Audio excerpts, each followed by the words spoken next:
The user profile.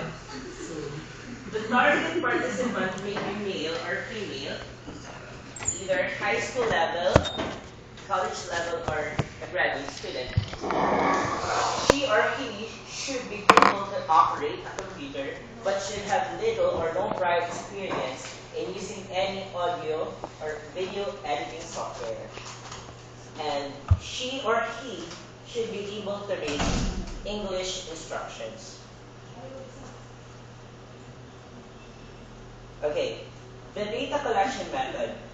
We use the performance and issue-based metrics, the affect observation, and system usability scale, and after that, we give them a debriefing questions so that they could answer and evaluate the software Audacity.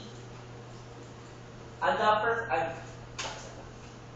on the performance and issue-based metrics, it is Mr. Frasco who facilitated the start and the end time of the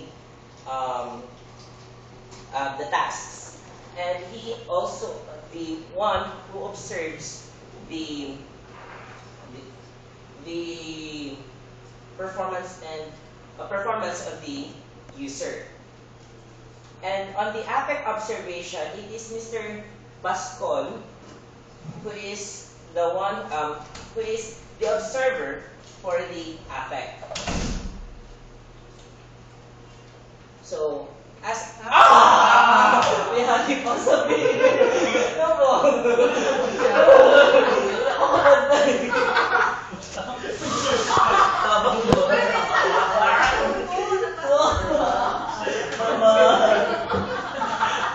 Wala na.